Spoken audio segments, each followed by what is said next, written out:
Hey everyone, happy Diwali. First of all things aside, happy Diwali.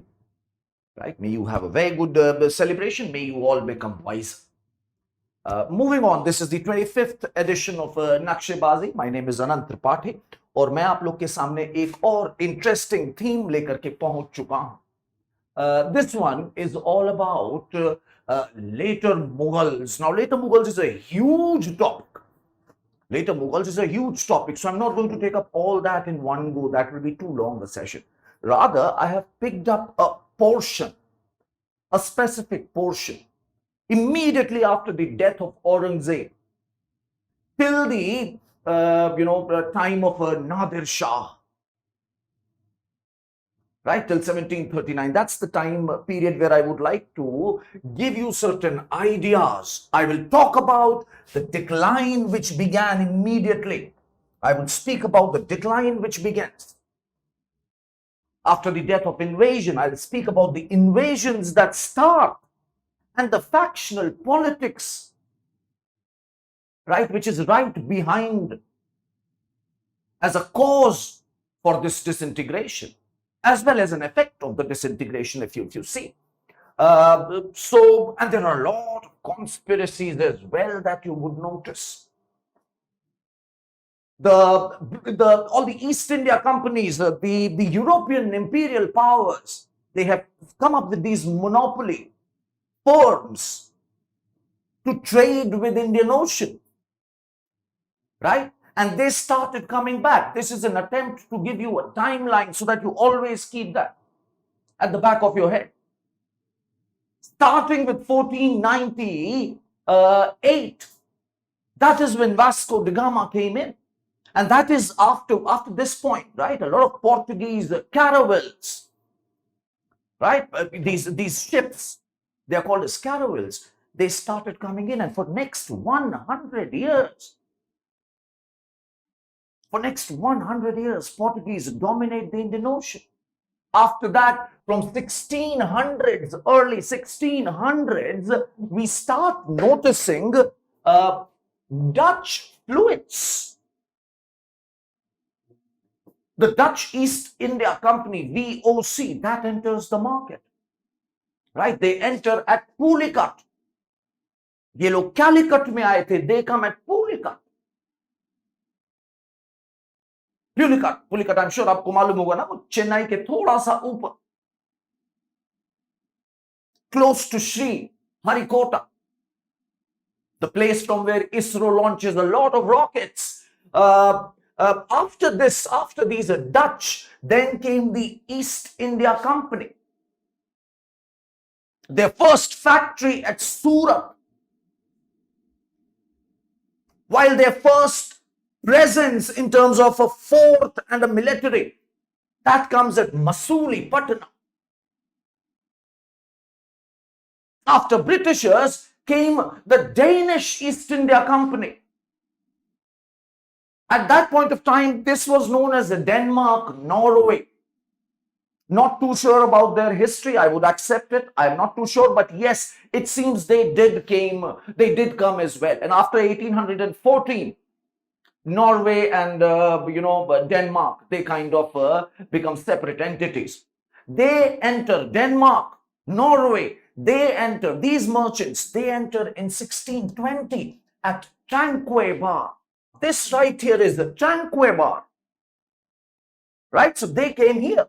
And if you look at it, these Danish people, they had quite a few settlements, including Nicobar Islands, right? So just a slight digression, but keep it in mind, please.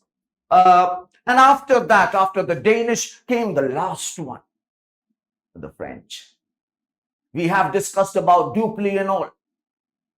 Came the French. In 1668, they arrived at Surat.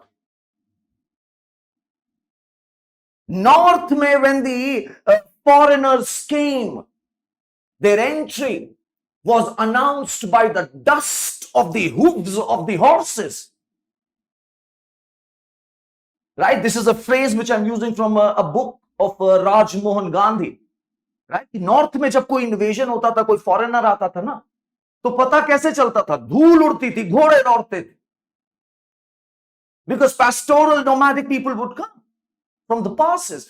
यहां पर entry of foreigners was announced by the sails of these huge ships which entered in south. Right? So, moving onwards, remember, these are present all the time, right? These are present all this time. And after 1707, Mughal Empire starts to fall like a pack of cards, right? We know about this. This is the Mughal genealogical table here. I will not get into the lot of details of these people. Till Aurangzeb, I am sure we have a bit of idea. I want to take up the next part primarily. And here also, I would focus from number 7, right, to number 12. From 7 to 12. From 7th Mughal Emperor till 12th Mughal Emperor. This is what I'm going to be talking mostly about in this video here with you guys. The moment Aurangzeb dies in 1707, his sons, all of his sons, right? See, these are his sons: Azam Shah, Bahadur Shah, Muhammad Akbar, Kambaksh. They start fighting. Right? Muazzam, he defeats everybody else. Azam. This is a pretty famous battle. This is called as Battle of Jajau. Jajau. And he is this Muazzam guy. He defeats Azam and becomes the emperor and acquires the title Bahadur Shah. Right? Acquires the title Bahadur Shah. He is considered as the first and last of the later Mughals to have any modicum of authority over his vast realm. Right?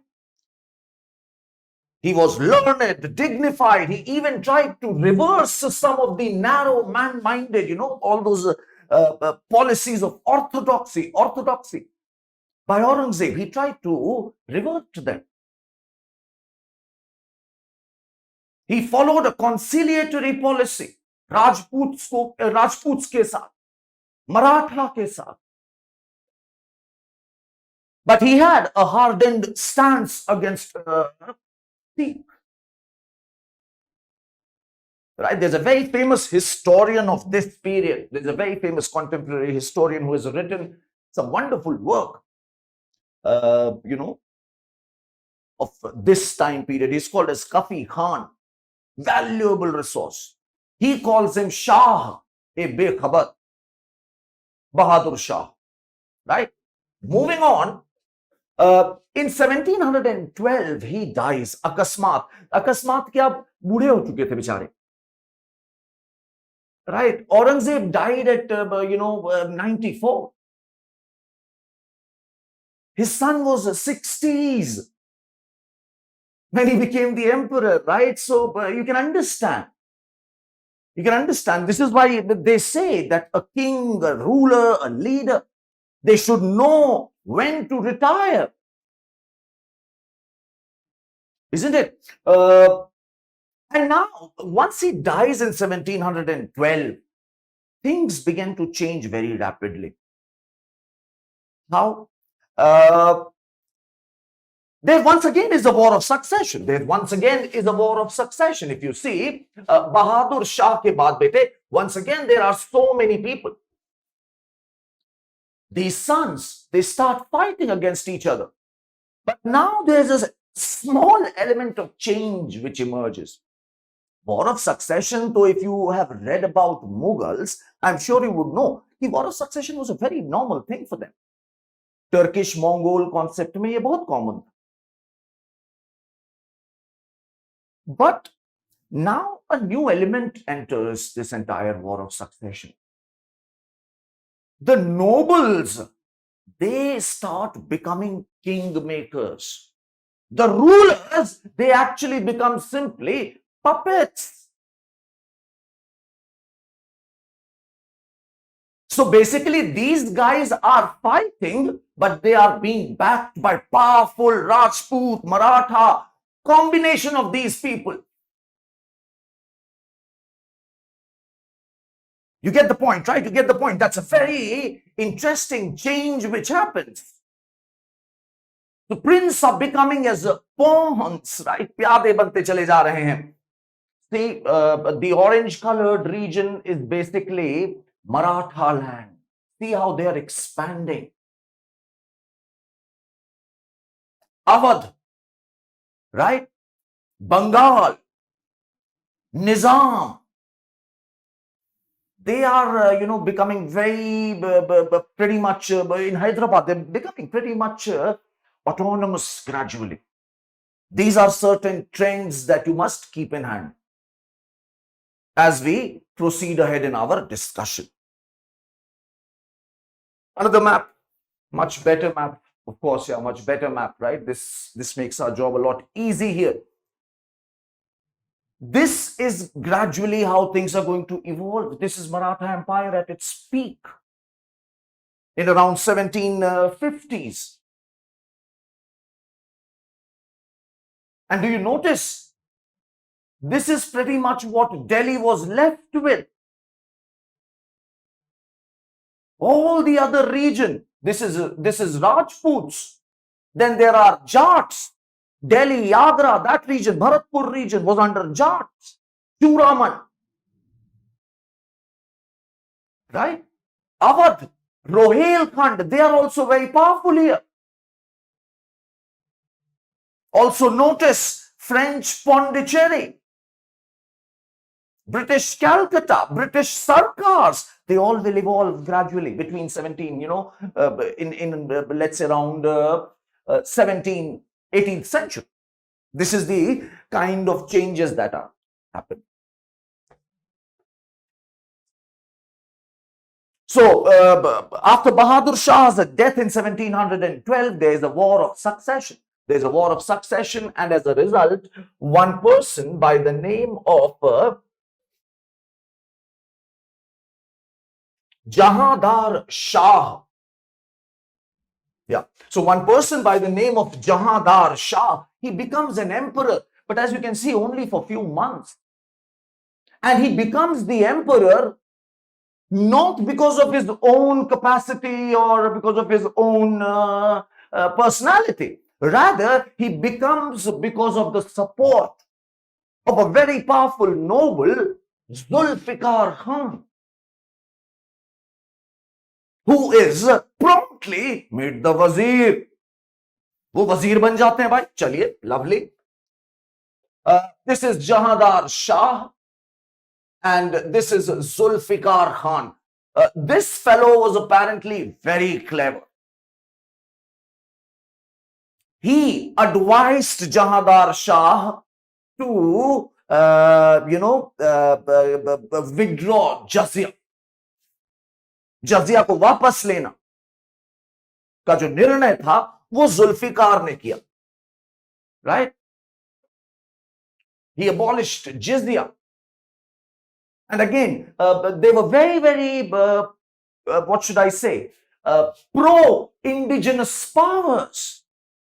Raza, Jahandar Shah gave the title Mirza Raja Savai to Jai Singh of Amber Kachwaha dynasty. उनको जो title दिया गया था सवाई का, वो किसने दिया था? जहांदार शाह ने दिया था.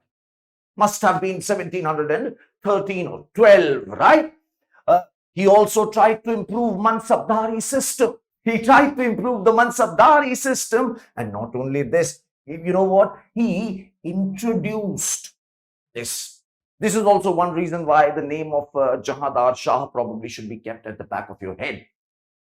He is the one who introduced Ijara Dari, revenue farming. that, let's say, whenever there's a bad season, then whatever is the expected jama of land revenue, वो हासिल नहीं होता था. जमा और हासिल में बहुत अंतर रहता था. And people would not be able to at times give up anything. So in those days, in those seasons when the land, was ravaged by some kind of a natural disaster, the land, the land collection, land revenue collection rights were sort of auctioned. नीलामी लगती थी. तो भाई जिसको भी लगता था कि हाँ इतना मैं निकलवा लूंगा, इतना मैं निकलवा लूंगा, they would come and auction. This system is known as the ijaradari system. This system is called as ijaradari system. Later, Britishers made it for every year. शुरुआत में इसका पर्सपेक्टिव दूसरा था. Later, its usage will be absolutely at ijaradari, right? याद रखेंगे. In 1713, Farrukhsiyar, right? His nephew, Farrukhsiyar, he defeats Nadir Shah and becomes the emperor. And the persons who are responsible for Farrukhsiyar becoming the emperor are very important for us. They are the Sayyid Brothers. It is these Sayyid Brothers who, with the help of Qilch Khan, I'll talk about him, right? They helped Farrukhsiyar to gain the throne. And now, these Sayyid brothers, they start dominating the scene at Delhi. They are extremely pro-Maratha. Right? They're extremely pro-Maratha, pro-Jats, pro-Rajputs. Right? Although Banda Singh Bahadur, he was executed during the reign of this Farrukhsiyar itself. Zulfiqar, as you can expect, is also executed on the orders of Saiyyid Brothers. This is Farrukhsiyar. Apparently a very handsome man, as the contemporary records tell us. Yet he lacked the ability, knowledge and character to rule independently. He was assassinated by Ajit Singh of Marwar in 1719. And then Ajit Singh and Saiyyid Brothers, they installed another fellow. They installed another fellow on the throne. Right? So this is Farrukhsiyar for you guys, ladies and gentlemen.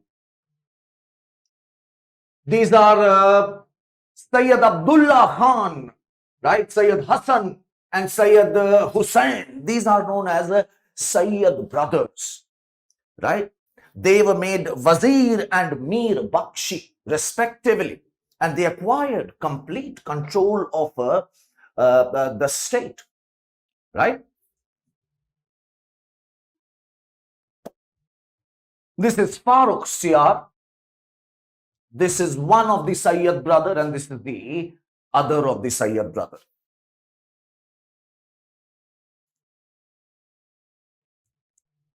Right? They followed a policy of tolerance, abolished pilgrimage tax.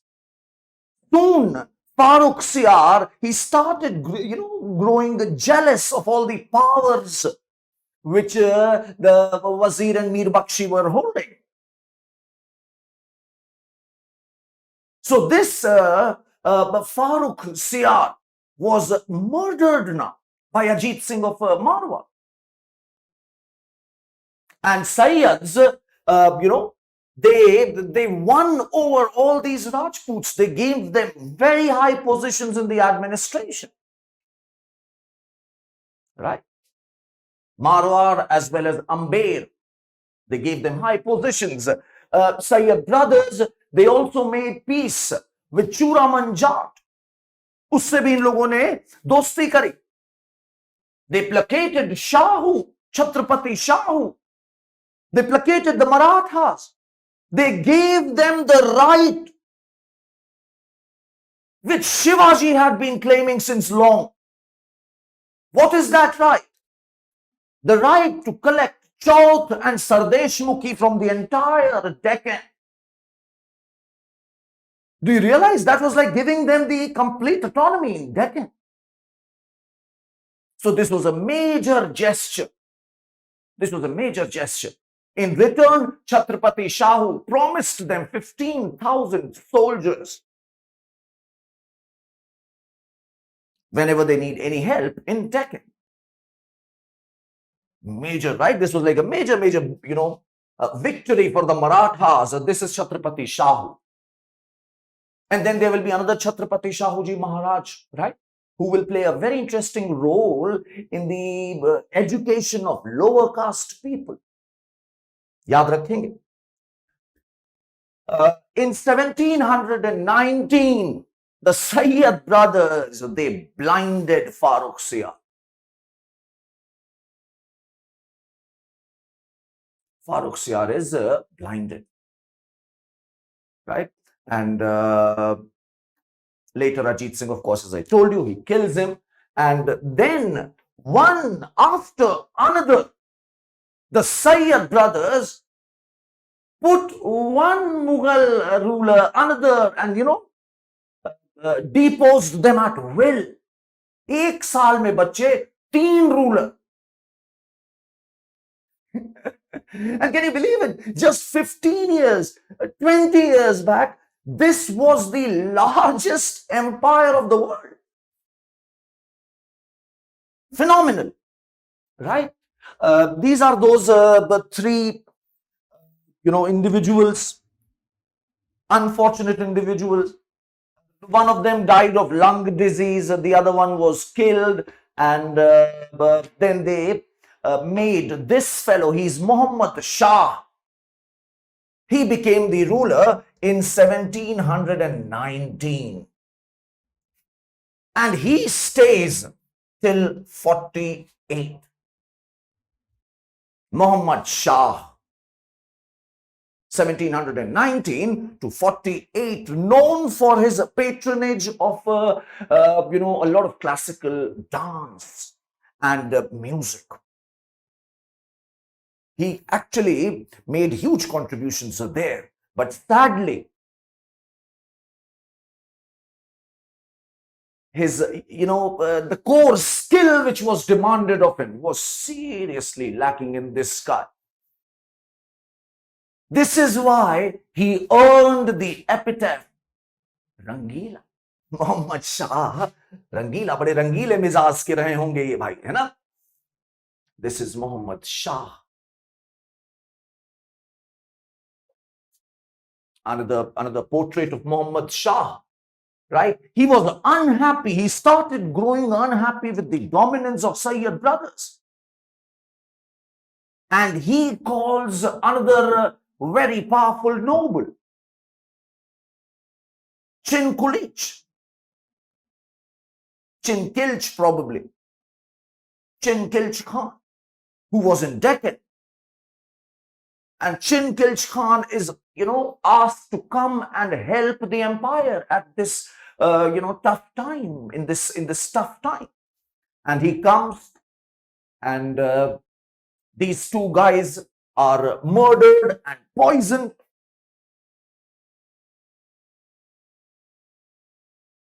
Right? This is a Qilch Khan. This is Qilch Khan.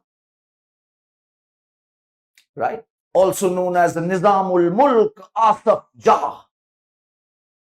His full name, Mir Kamaruddin Khan Siddiqui Bayafandi. Saiyyid Brothers, this fellow, they all were part of Aurangzeb's trusted coterie. Right? And so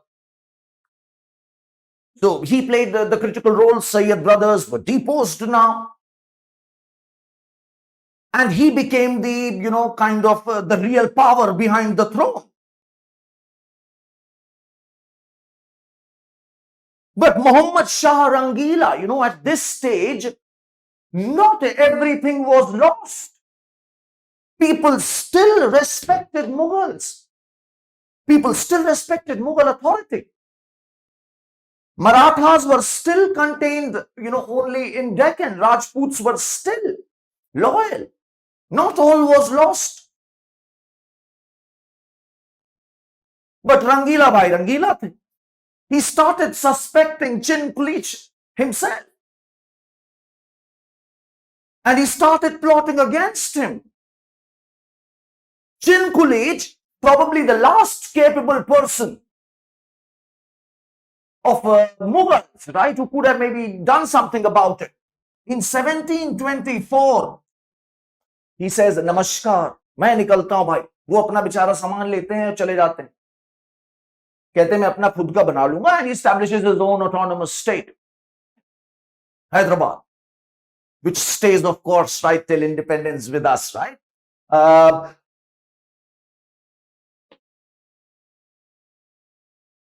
So Delhi, right, as you see, in 1737, it was a huge city. It was a huge city. Right, at a population of 2 million. London or Paris se bada shahar tha. But iske aaspaas, there was complete anarchy. So it was like a ripe mango, ready to be plucked. तमाम खजाना जवाहरात रखा था दिल्ली में भाई, but उसके आसपास कोई अथॉरिटी नहीं थी किसी की. तो बस ये तो बुलावा था और वही हुआ. पहला झपट्टा मारा बाजी राव ने. In 1737, Baji Rao marched right till Mehrauli, looted that area, acquired a lot of treasure. He only had to come back when Saadat Ali Khan of Awadh, he came with a large force. तभी वापस आ गए बाजी.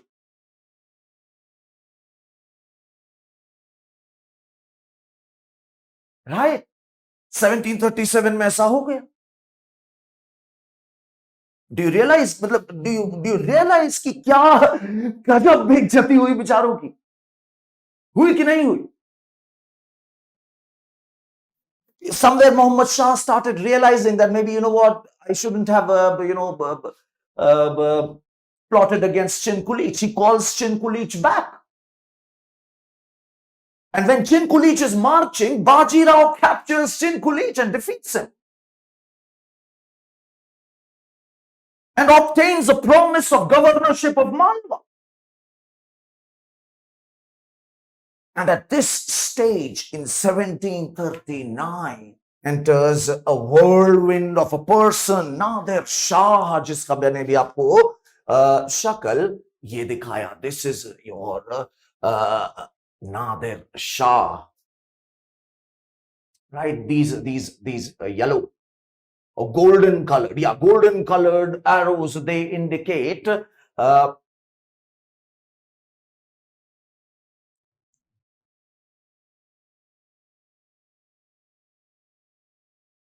invasion of Nadir Shah, right? See, these are Nizam's dominion. Awadh will now go separate way. Saadat will also go its own separate way. This is Mysore.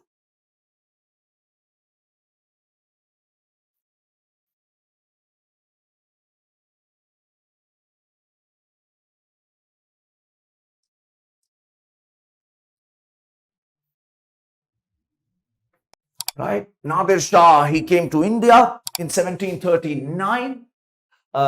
We hear of Battle of Karnal. Battle of Karnal. Right? And he is of course victorious. And he ransacks Delhi. The Mughal generals like Nizam and Saadat, they were bickering. They were not ready to unite and work as a common force. Nizam wanted to wait, maybe negotiate, etc. Saadat wanted to just go all out. They were not ready to, partner properly. There was no ruler. And at this stage, a lot of people were killed. We are being told by several sources. The Dutch VOC, right? They tell us that more than 1 lakh people were killed. And the fire, it raged for 8 days. Nizam, Chin Qilch, he had to personally go and beg Nadir Shah to stop the carnage. And Nadir demanded 100 crores of indemnity, which is 13 billion pounds today. His primary interest, Nadir Shah, was never an empire in India. His primary interest was always looking for, going against Ottomans, going against Russians. 57 bloody days he stayed here in the capital, right? Acquired massive amount of wealth. Look at this, Peacock Throne.